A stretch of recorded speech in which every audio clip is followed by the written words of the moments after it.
We're very pleased to be able to be joined by three great panellists who have got different areas of expertise. We have Professor Sophie Vanhoonacker from Maastricht University. We have Jamal Shahin from Amsterdam, and we also have Professor Helen who is from the University of Loughborough and is also chair of the University Association for Contemporary European Studies, which is the UK-based EXA and which is the largest EXA in the world. Great. Without further ado, if I could ask each of you just to make some comments about what you've heard, observations, and then we'll open it up for questions. I don't know if anyone wants to volunteer to go first. Jamal. No, ladies. No. Okay. Helen, then, please. Thank you very much. So how long do you speak for? 10 minutes or something? 10 minutes. Hello, everybody. Thank you to all of you who invited me. There are a lot of you involved. It says on the programme that I'm at Maastricht University, but I don't think Thank you for joining us. Great to have you coming. So when do I see the contract? Very soon. Yeah, so that's great. That's really cheered me up. I'm still at Loughborough University in the East Midlands in the United Kingdom, and as Simon said, I'm chair of UACES, which stands for the University Association of Contemporary European Studies, and I'm also a Jean Monnet chair. So it's sort of good. It's been very interesting for me at this particular point in my career, where I'm a sort of a practitioner by chairing UACES, but also a teacher and a lecturer at Loughborough, to do some sort of almost action research on what it means to be engaged in European studies. And so I'm really coming at it from that. So let me say a couple of things, sort of having been inspired by the presentations, about two things really. So this is going to be nakedly sort of UK centric, but I think that's why you asked me here. So there's just a couple of things that. So first of all, Loughborough. I am at Loughborough, and Loughborough was a pioneer in the teaching of European studies. It started, really, the department that I'm in now began its life when the UK joined the EU, when it finally succeeded in joining the EU in 1973. And back then, it was before my time, I hasten to add, European studies was very much this juxtaposition of modules, of disciplines, and I'm going to come back to this question of interdisciplinarity later, because it probably was at that time pioneering in its interdisciplinarity, bringing together economics and politics in particular. So the world famous marathon runner Paula Radcliffe, just as I started at Loughborough, she sort of ran out the door with her first class degree in politics and economics and modern languages, and that's what constituted European studies back then. Now in 2014, history has eclipsed the subject matter, the discipline of history has eclipsed all of that. So we no longer really have European studies. It's been subsumed by a single discipline. And that's the first point really about the extent to which disciplines can be expected to fade away and have some sort of innovative new interdisciplinary mix. I think there are, as I say, certainly in places like Loughborough, then there are challenges to that. Or to put it another way, disciplines, academic disciplines, recognised disciplines, will always nearly win out. And so to talk about interdisciplinarity may come down to talking about the juxtaposition and maybe the jostling, the competition between distinct disciplines, right? So that was really a first, not to wish to be too negative, first point. And the second thing I wanted to say, so that was about the teaching of European studies basically in the United Kingdom. There are very, very, very few departments of European studies left. You find European studies in departments that look something different, their history or their politics. But let me say a little bit about UACES, because I think one of the interesting things about UACES is that it predates Britain's successful membership of the EU. In other words, it was created in order to study this thing that was going on and that Britain was trying to be part of, which makes me think, well, if Britain does leave the EU in 2017, that's not going to affect UACES. We'll just carry on. Partly because the nature of European studies through UACES has changed. What I'm going to read to you now is an extract from Volume 6, Number 3 of JCMS. JCMS is the Journal of Contemporary the Journal of Common Market Studies. The reason I can't remember is because we don't call it that anymore. It's only known by its acronym, which is acronistic. And UACES is a joint owner with the publishers of JCMS, so it's an important revenue owner for us. Right, so number 3 in 1967, there was a note on the back of the journal, and it said, and I quote, "At a meeting held at the Royal Institute of International Affairs in London on Friday, December the 1st, 1967, so 3 years before Britain joined, a number of university teachers," interestingly, university teachers, not polytechnic teachers, they were the sort of second rank, if you like, of universities in Britain at that time. So a number of university teachers concerned with the study of European integration in the United Kingdom set up a body to facilitate the exchange of information on courses and research. So that's interesting that UACES was set up to facilitate the exchange of information, to discuss the future development of these studies in British universities, to undertake joint activities, and I like this bit, and to intensify relations with continental universities. Well, Britain is in Europe, but Europe's on the continent. So, and this body is to be known as the University Group for European Integration Studies. Now, we're now called, and I'm actually involved in writing the history of UACES, and I haven't yet found when we changed it. So UACES is now called the Association for Contemporary European Studies, but it began, as I just said, by calling itself the University Group for European Integration Studies.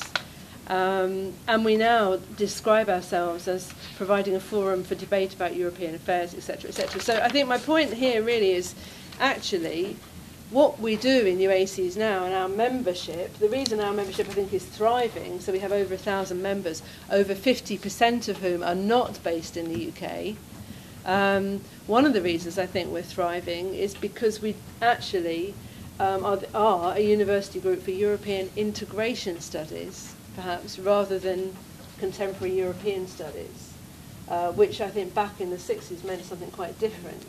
And what I'm really trying to say is the fact that European studies departments have faded and that the true interdisciplinarity of European studies as it was then has really come adrift, has not undermined us, because there's still very good work and scholarship in European integration studies. So this sort of links to what you said about the survey, this distinction between European studies and European integration studies. So this is a long-winded way of saying that the health of the area seems to be in European integration studies. And yes, you're right, politics and international relations / diplomacy are very much at the forefront of that.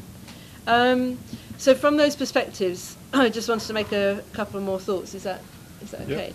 Yep. The first one concerns the first presentation. So Alex, I would be really interested in seeing the corpus. Okay, there was no bibliography, so I found myself sort of in an abstraction, really. I couldn't work out what the 20 articles were. And the reason so in a way that was good, because it made me think you didn't tell me what it was. And so I would be interested in knowing the corpus and in seeing it, but it struck me that it must have been quite a recent corpus. So I don't know, when was your first article from? I would have to look it up. Right. I'll tell you today. Let's say in the last 10, 20 years? Yes, yeah. Definitely. And so, good, because the point I'm going to make now relies on that fact being true.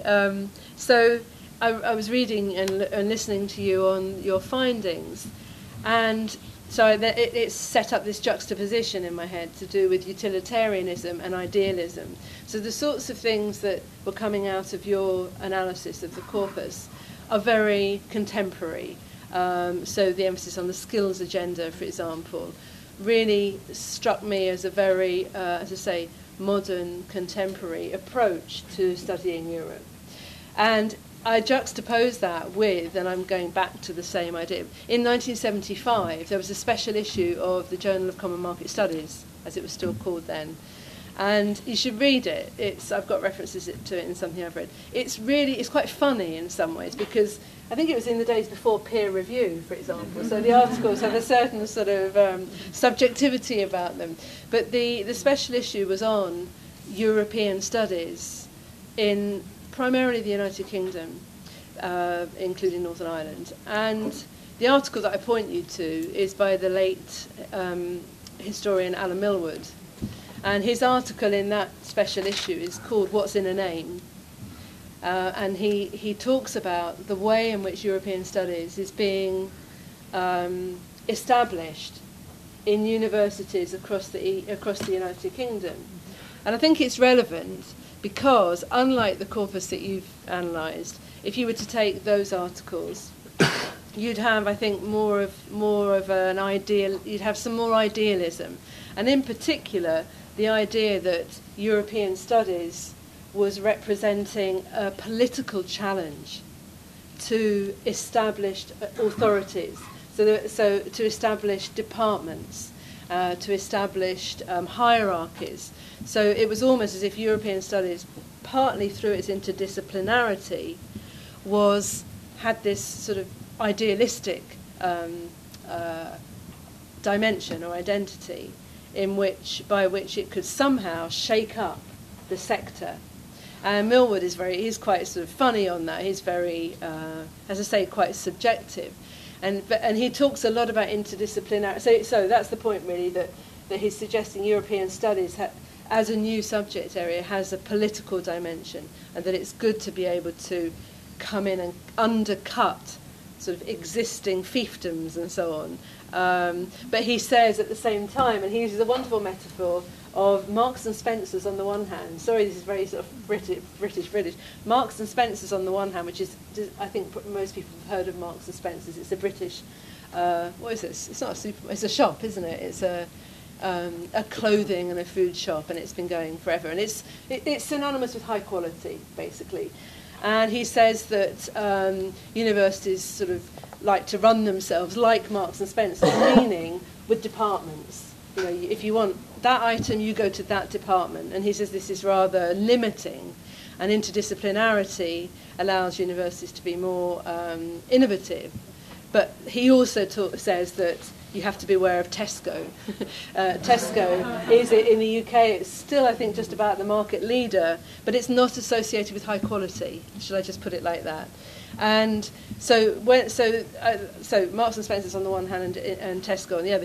This is the metaphor he uses to try and talk about the dangers of interdisciplinarity, while also portraying it as a possible way to shake up university provision and universities more fully.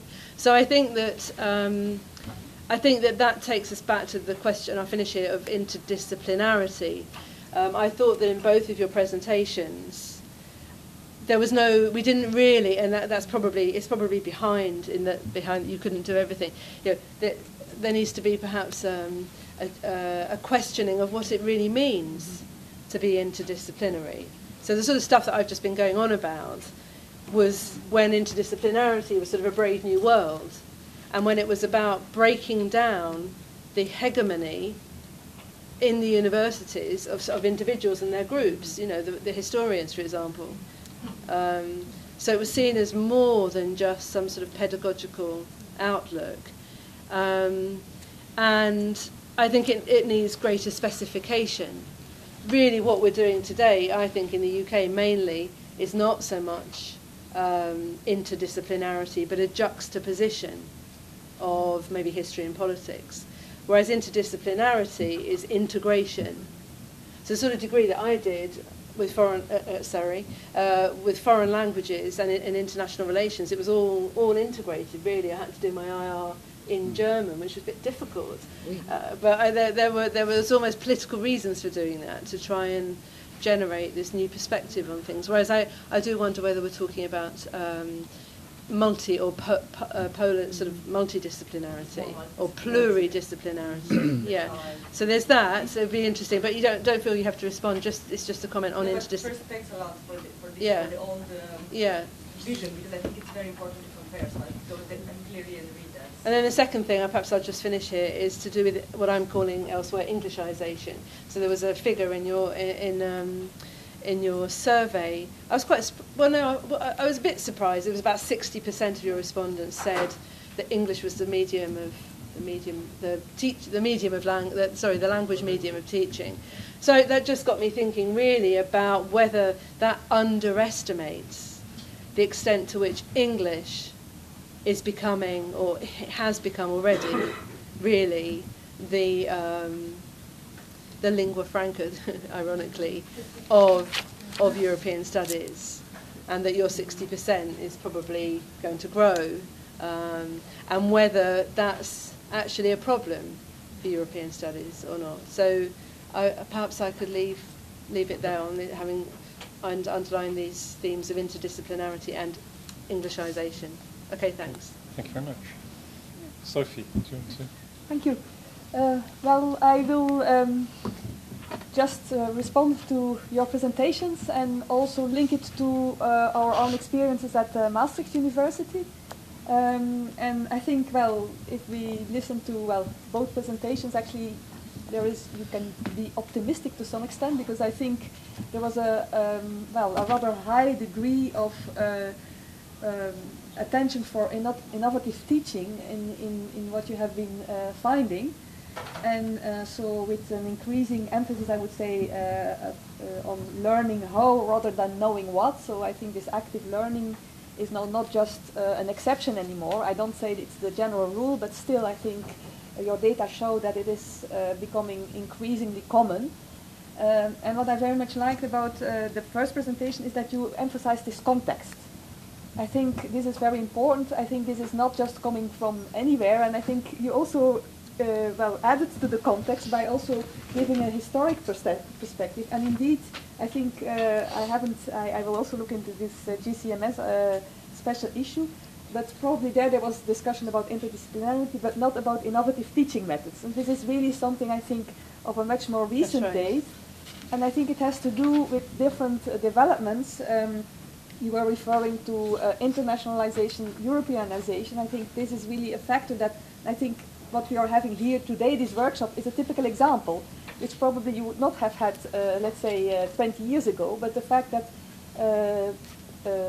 teachers, professors from different universities come together and exchange experiences. And of course also the whole European integration process has played a role in that. The fact that we have all these, well, the EU has no educational competences, and well, luckily so, but still they have been able to bring scholars together, and this whole Monet program has played an important role in that. I think also our students travel. And we see that also in Maastricht, that students come back and they compare.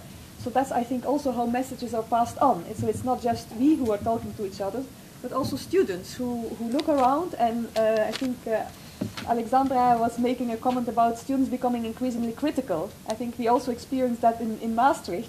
And of course, it's, well, sometimes we don't like it, but it keeps us sharp. And I think it's also an extra incentive indeed to learn and to be more innovative. Also, I think perhaps what was not mentioned, but I think this whole internet society has also played a role, has created a lot of new opportunities for using social media, using the internet. You were also mentioning Blackboard, Victor. So I think that has also, of course, played a positive role, and which is part of this context in which we are operating nowadays. I would like to pick up 2 points that were striking in the presentations, and one of them is also this interdisciplinarity, because also I think, because this group will continue to function in the coming years, so I think one of the issues of attention, I think, could be exactly this interdisciplinarity, because I think there is a lot, everybody talks about it. Apparently many people, 64% say we apply it, but I really would like to see what they are really doing. So I think the figure does not say much, I would say. Because, and I say it also from our own experience, because I think what we, as Helen was saying, I fully agree, what you probably have is multidisciplinarity, that probably in the programs you have well, a combination of IR courses, political science courses, public administration perhaps, sometimes law courses, economics courses, but very often they stand next to each other. And integration is probably limited. I must say at Maastricht we also say that we are multi and interdisciplinary. And it's true in our program we have also different disciplines, economics, law, political science, IR, history. And we try to be also interdisciplinary, but I must say it's also challenging. And it's challenging for both the teachers as well as for the students. It's because I think if you want to think interdisciplinary, you have to also know the disciplines. So I think for students, you ask really a lot if you want them to integrate disciplines. So you first, to some extent, have to, of course, introduce them to the disciplines. So for example, also we have history courses, political science courses, IR courses. And in our writing skills, we try to bring things together. We also try to do that, not just in our teaching, but also in our research. And I think you need this combination. And once again, we try it, but it's not easy. For example, we have departments, so the Mark and Spencer departments you were referring to. We have a history department, political science department, philosophy, literature, science and technology. But our research groups are interdisciplinary. And in our Europe, Politics and Culture in Europe research group, we have historians, political scientists, people with background in philosophy, public administration. But I must say, it's not always easy. So you see that the historians tend to publish in their journals, and we, political scientists or IR scholars, in our own journals. So, and it is quite also sometimes difficult to, well, bring the people together, to make them listen to each other, and so to bring them into dialogue. So I think this definitely needs more research on your behalf, and also, I think, more efforts on behalf of whoever claims to be interdisciplinary. Because also for the staff, if you're trained in a disciplinary way, and we recently had a case actually, so we were developing writing skills, and so there was a discussion between the historians and the political scientists, because the historians thought what you're teaching here is much too much political science approach, and you claim to be interdisciplinary. So now we have a little working group where the historians are sitting with the political scientists, and they are trying to see how they can integrate it better. So this is not simple, but I think very interesting and, I must say, enriching. That's not simple to apply. And also what we see, and we have to also think about it, is the job market. Because recently we had a discussion also, we have a yearly evaluation with our students, and so some of them said, well, it's not easy on the job market if you're not a lawyer, if you're not a historian, if you're not a pure political scientist, because that is what they often ask. Everybody says, oh, interdisciplinarity is fantastic, and we should do this, but the job market does not necessarily follow. It can be an advantage, but very often also when you go for a master degree, if your bachelor degree claims to be interdisciplinary, and then you apply for a master degree, and they say, but you don't have a degree in law, you have done some law, and you have done some economics, but so it's, so I think this is probably one of the more interesting issues also for this network to further discuss and look into. Then perhaps another issue from my personal experience is the writing skills, because you were talking about skills, but I didn't see writing skills because I assumed you were looking more at, innovative skills or... Yeah, but they are there. They're mentioned in a lot of them. Okay. So because also there, I must say, from our experience, writing skills is one of the most challenging things to teach.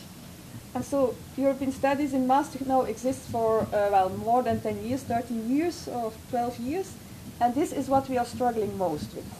So our writing skills courses have been changed and changed again. And so because it's very different, it's a different skill for students, I think. Communication skills, negotiation skills, they love it, and you can do just one course and they learn rather quickly. But with the writing skills, I think you need also pedagogically a very well worked out approach, and you really also need time to develop the skills, and you also have to make sure that you do this in different steps, and these different steps are built up in a logical way and feed into each other. and that I think probably also for the network, I think, or for this group, I think could be an interesting topic to exchange experiences, because well, personally we are struggling with this, and I can imagine that we are not the only ones struggling. So in that sense, I think it could be interesting to exchange some views. Then also, I must say, I was also surprised by this figure of more than 60% teaching in English. And then because I think with the SEND network, the findings were different actually. So there was less, English was not that present.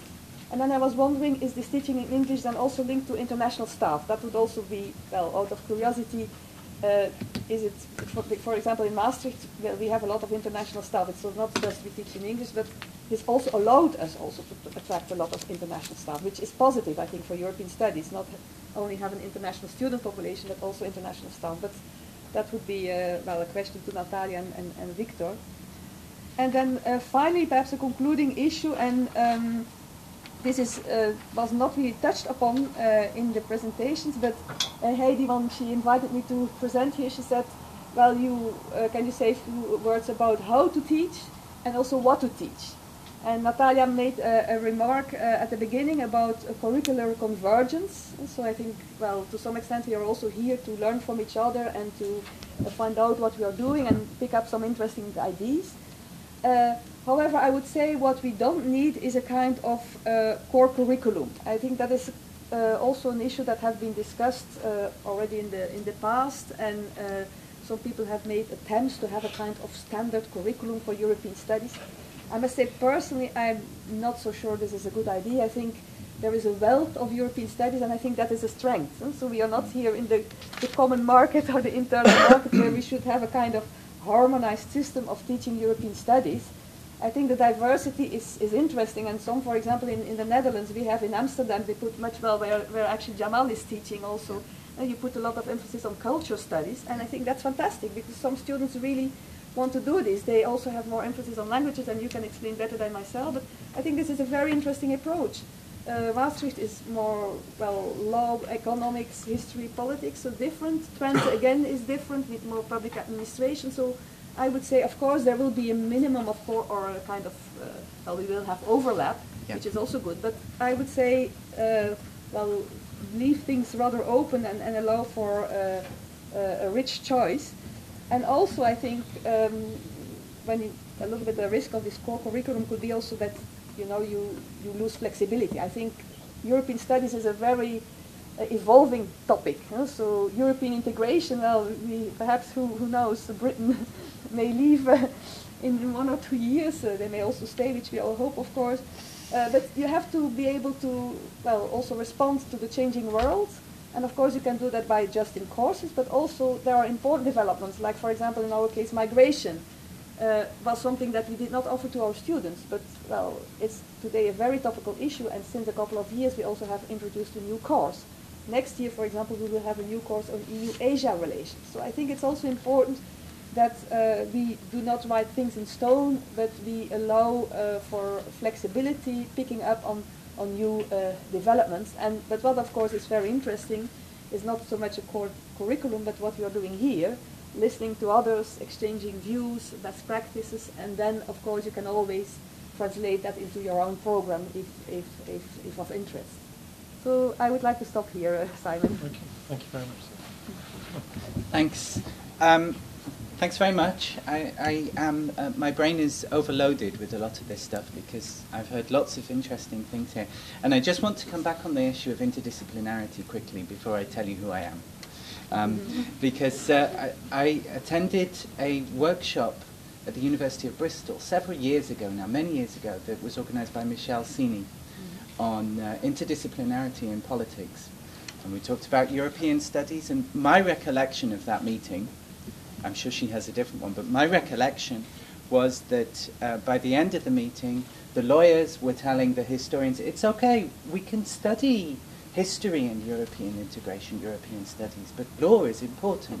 And the historians were saying, yeah, no, we'd like to have a legal perspective, but in a historical context. And the political scientists were there going, yes, but this is all about politics. You know? So, you know, I found this kind of discussion on interdisciplinarity is also very interesting on the one hand, but on the other hand, I think that what the students need is maybe something that, you know, tries to not worry about whether we're doing it interdisciplinary or multidisciplinary or even transcending disciplines, but just, you know, they have specific demands and specific desires that go beyond that. So, that's fine. I'm Jamal, Shahin. I actually started teaching in a European Studies department as a teaching assistant in the University of Hull. And by the time I actually got round to finishing my PhD, the European Studies department had closed down and had become, and my supervisor had moved to politics, so I was in the politics department by then. I then moved to Maastricht, where actually I taught a course and got introduced to the problem-based learning approach, which helped me a lot because I was, I'm sure that some of you are familiar with this approach, but I remember the first time I went to see the students and we had this course, Great Expectations, and the first page was a picture of Winston Churchill doing this, and the question was, discuss. And so I had to learn a lot along with the students, and I find that's helped. And then I moved to Maastricht, from Maastricht I moved to Amsterdam, which, as Sophie says, is a much more kind of humanities-based European studies program. And there we even now don't talk about what European studies is because we have far too many, I won't say physical, but far too many rather interesting debates on where European studies actually lies and what kind of field it is. There, as you've heard, it's a very much more a cultural program with focus on culture, history, languages much more. Students are obliged to take language courses.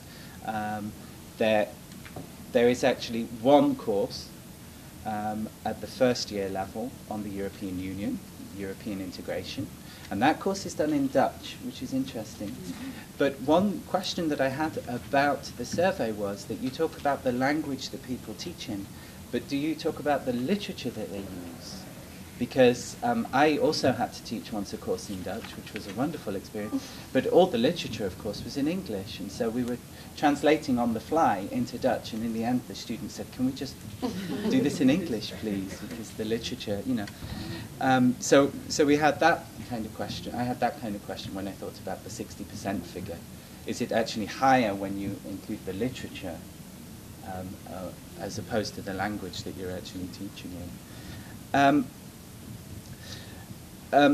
In the third year of our bachelor program in Amsterdam, students can take my course, which is called The Contemporary European Union. It used to be called The Contemporary European Union Policies and Practices in Modern Europe, or something like that. And the software that we use at the University of Amsterdam to put everything in a course catalogue wouldn't actually accept my lengthy title, and so the administrators reduced it to the Contemporary EU,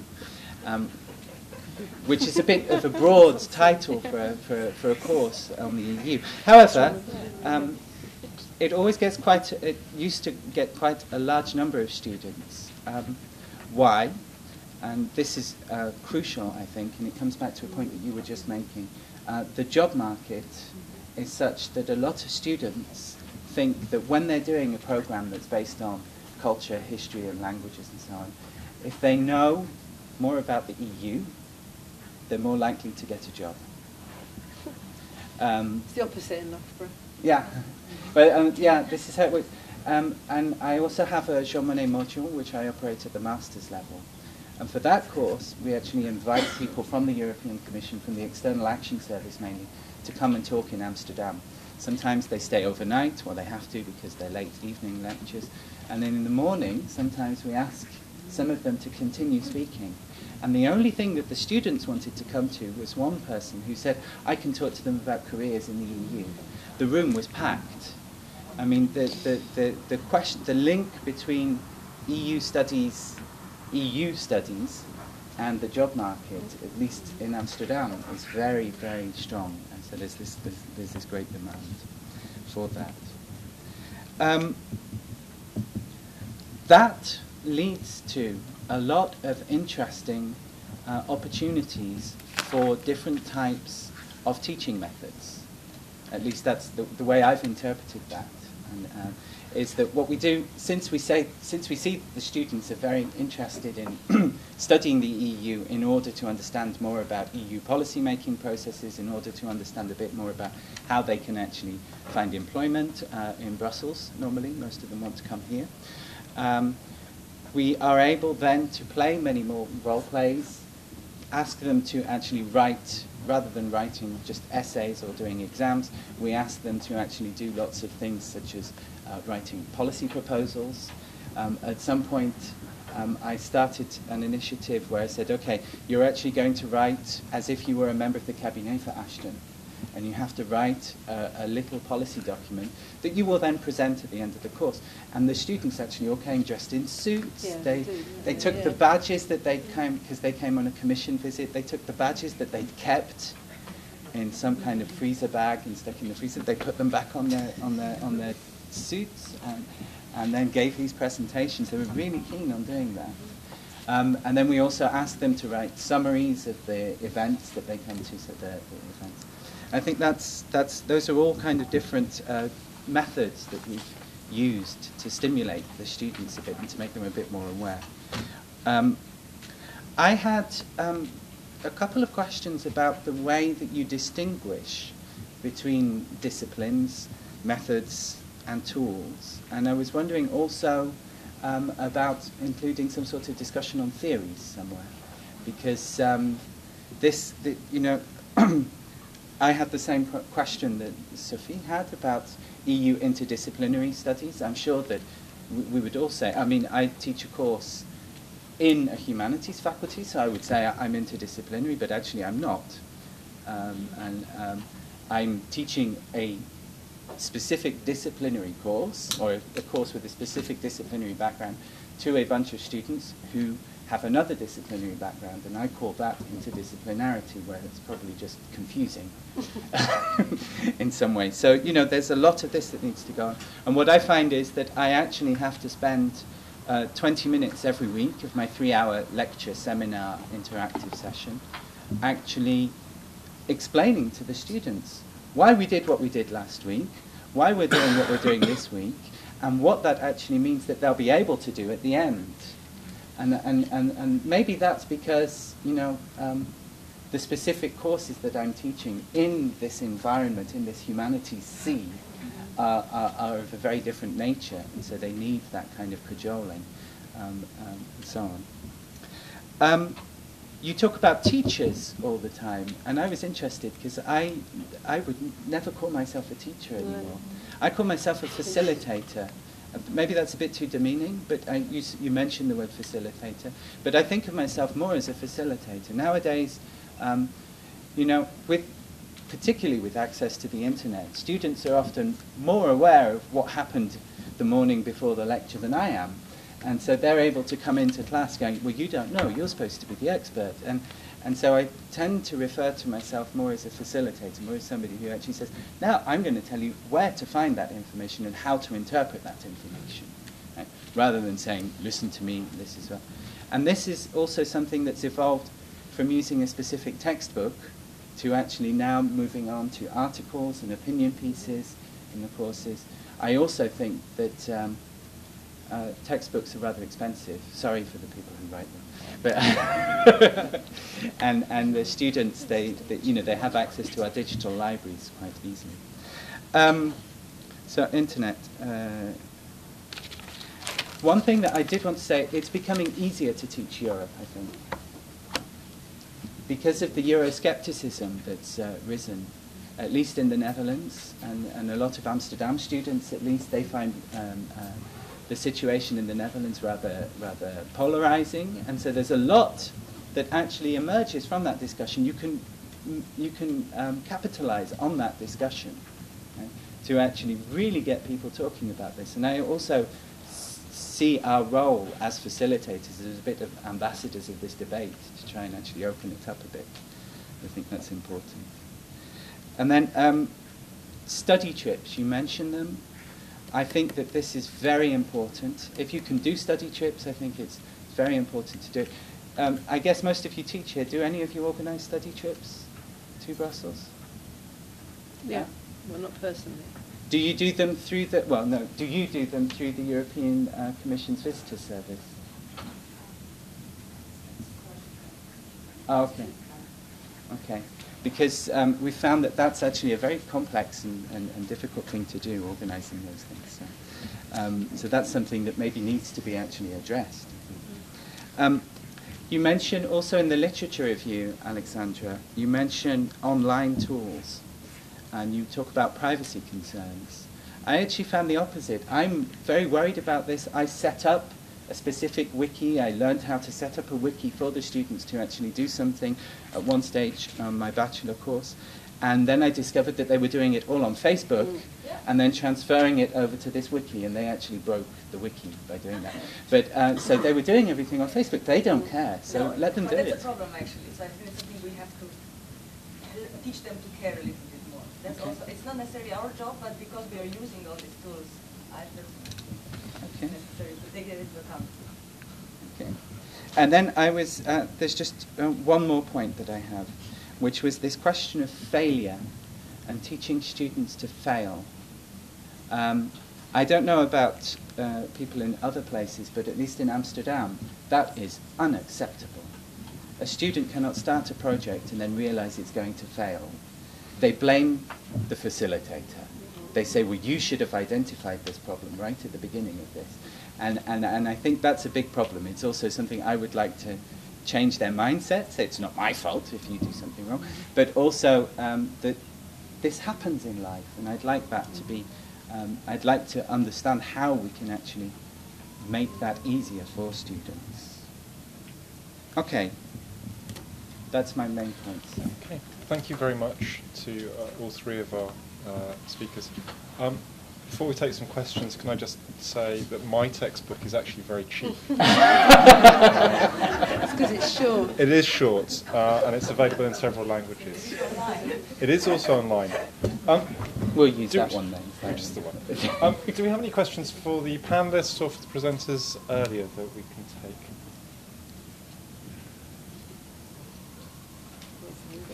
If there are no questions, I have one more point. Okay, well, let's take your... The student numbers.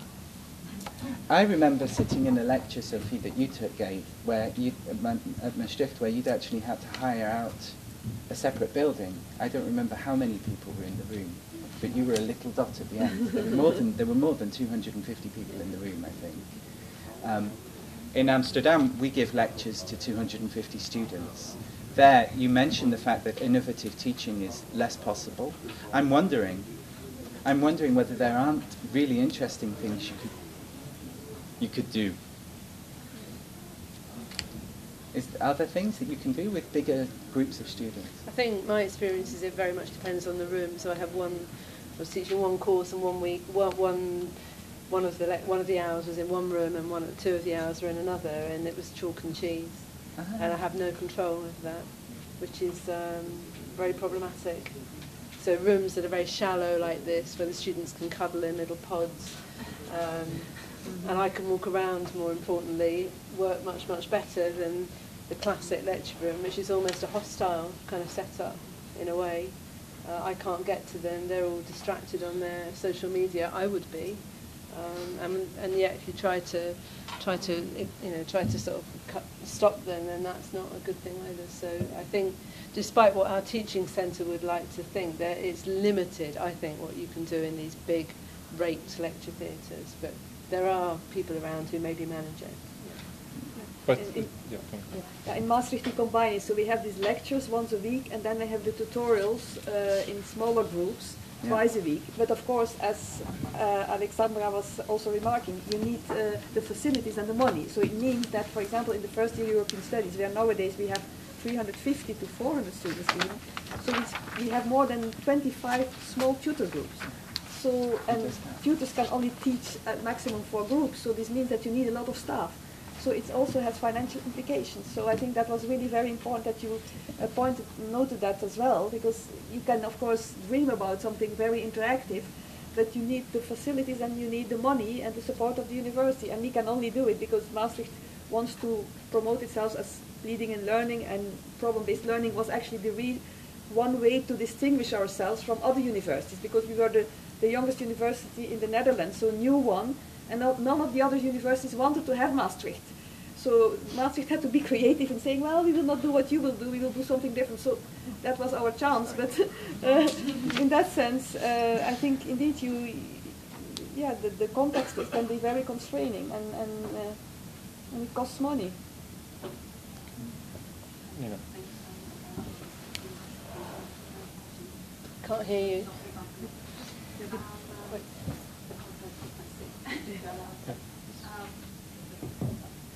question is about the coordination of interdisciplinarity and multidisciplinarity. As one is the host coverage for European studies university, much discussion with that, and initially we decided interdisciplinarity is the best solution ever. Now we're moving towards this introduction of multidisciplinarity as well, and what is flexibility.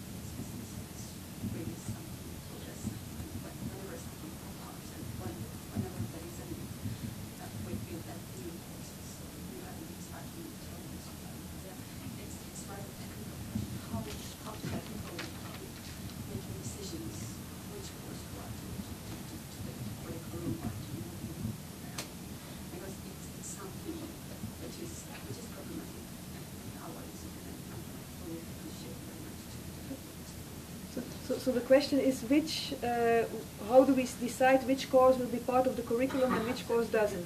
Yeah, yeah.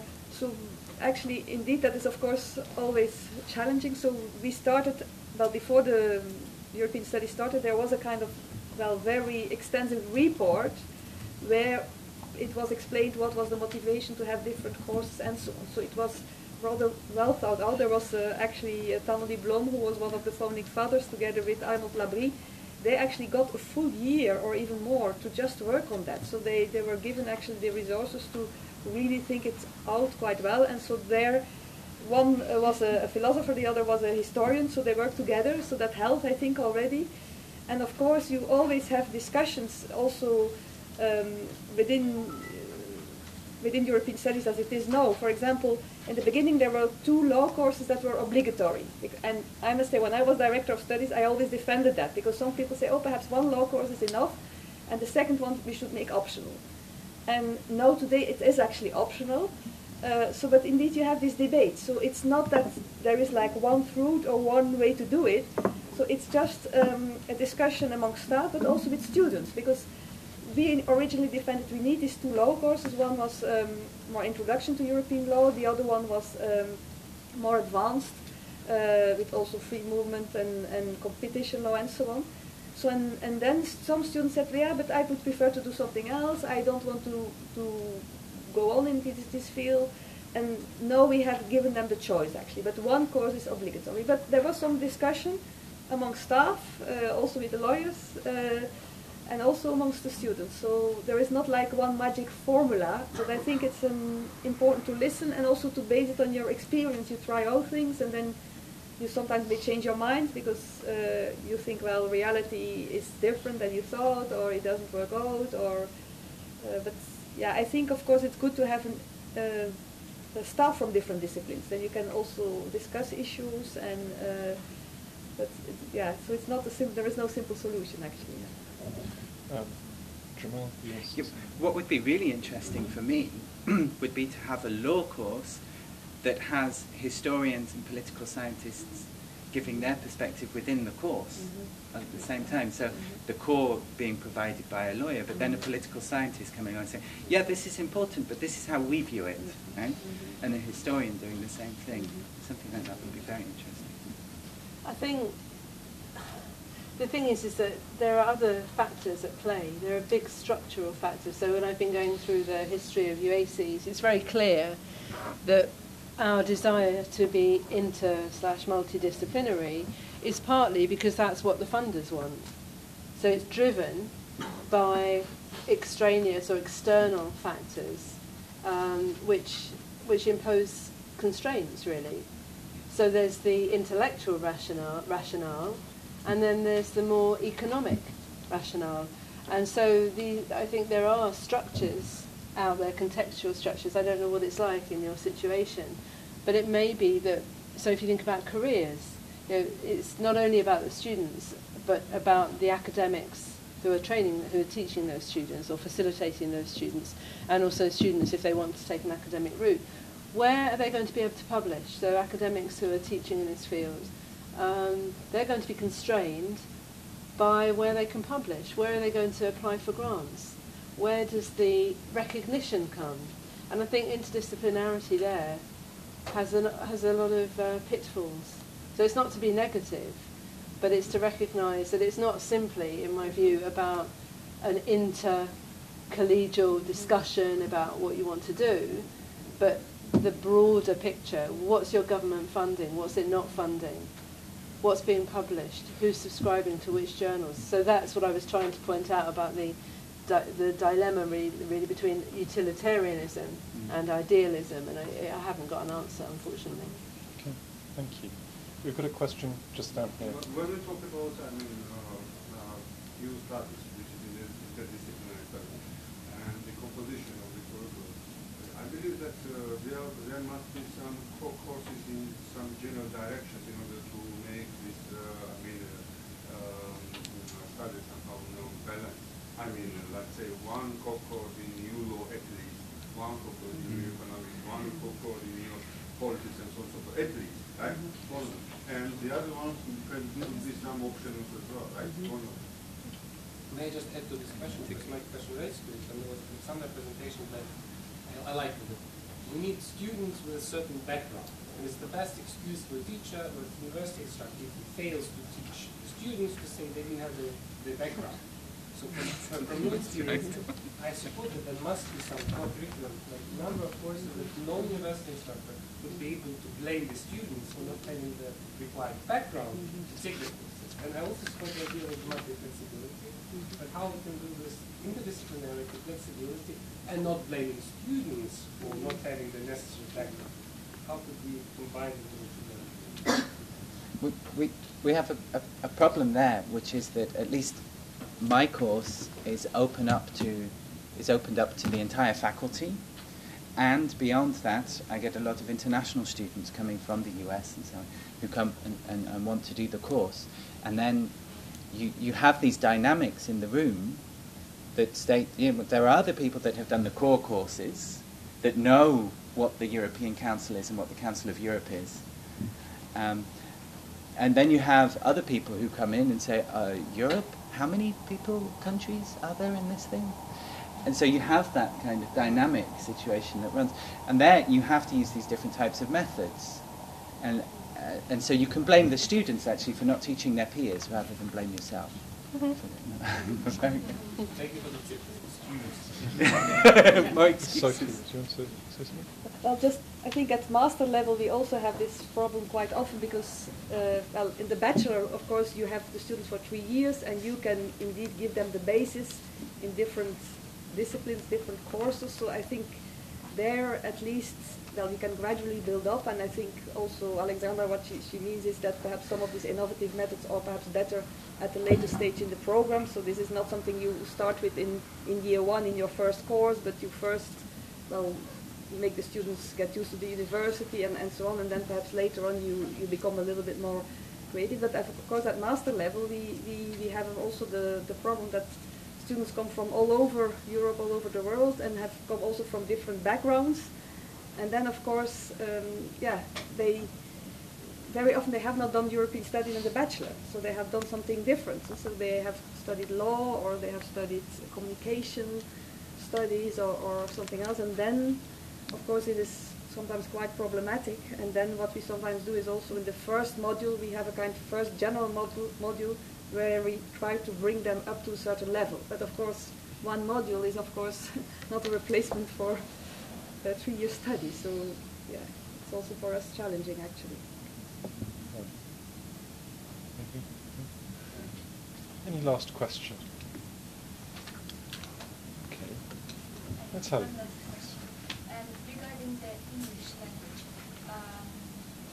it was Helen that mentioned that the fact that English starts being the prevailing language in teaching European studies might be also a problem. And I would like to ask you to elaborate a bit on this. How exactly do you see the problem? Okay. I suppose I come at it from the other way round. So, in my own practice and research, it appears there's a lot of. Okay, so I am answering the question, but the long way. There's a lot in the UK system about internationalisation, that we should internationalise our curricula, our universities, and so on. And one way of doing this maybe is through student mobility. And student mobility increasingly involves students who don't have very good foreign languages studying abroad in the English language. So they're abroad, but they're in the English language, and that's an incentive for institutions abroad, continental universities and beyond, to force themselves to deliver content in English. And the critiques of that approach are that this is sort of almost neo-colonial, and that if you are pursuing a career in a non-English speaking country, and so for example, there's an academic called Jim Coleman who writes. He's a foreign language specialist, and he is very opposed to the idea that British students in particular can sort of swan around the continent and go and study European studies or other subjects in English, that it's made possible for them. Because his argument is that A, this is not culturally enriching, and B, that if you look at it from the perspective of the host country, it's somehow discriminatory, so these are similar arguments that you have with mobility, that it's all very well for those of us who are mobile, but for those who stay behind, there's almost like a new sort of sedimentation. And so that's really the potential problem, is that, say, in your country or in other countries, those who don't want to teach in English, or who can't teach in English, or who may feel politically disinclined to teach in English, that could then be a factor that counts against you in your career development. So it's really, again, going back to my point earlier about structures. I think it's great, because I have a lot of students who they can't speak foreign languages. I think it's not really their fault, and I encourage them to go abroad, because then they come back saying, "Oh, I really think I should have learned a foreign language." So they do get sensitised, but I don't think it's only a good thing. That's all I'm saying, for the reasons that I've just given. Does that make sense? Yeah. Okay. Thank you very much to our three panellists, to our presenters earlier, and thank you for your comments and questions and for various things that people have been tweeting, which will carry on forever, possibly. Lunch beckons, so can I just ask you to give a round of applause to our panellists and presenters?